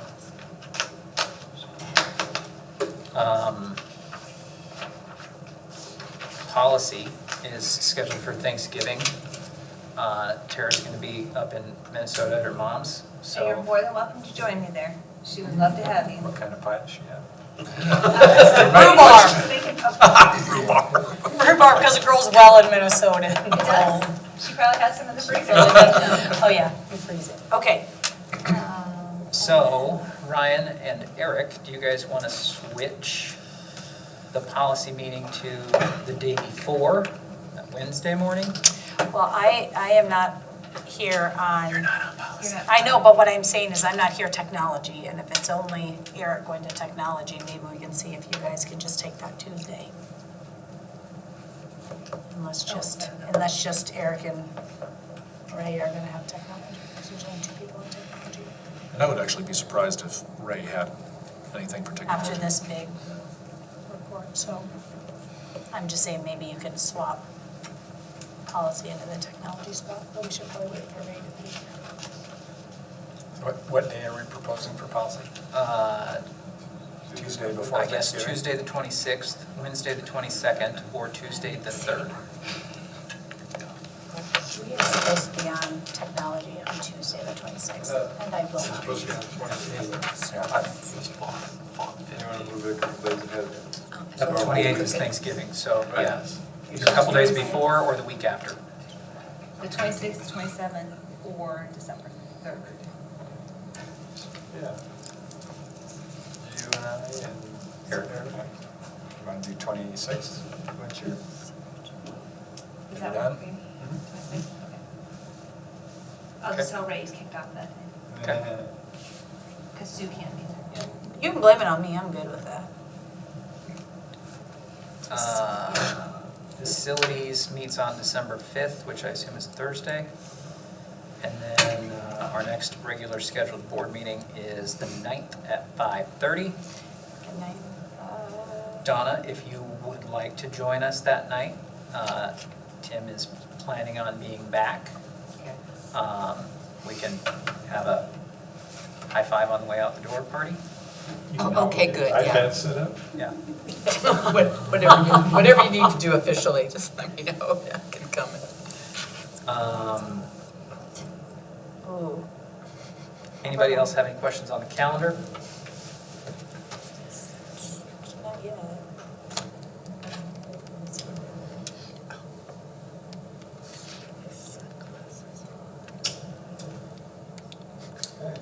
I'll make a motion to adjourn.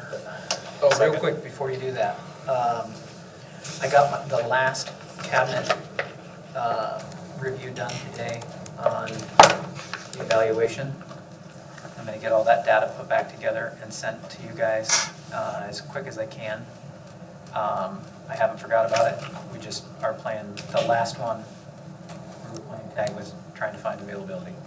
I felt like there was something else that we were gonna clarify tonight. Okay. If there is, we'll talk about it next time. Now you can make your Motion to adjourn. motion made by Ben, seconded by Rob. All those in favor say aye. Aye. Any opposed? Motion carries. Have a good night.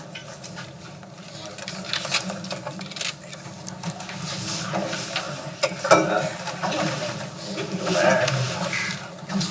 We can save you.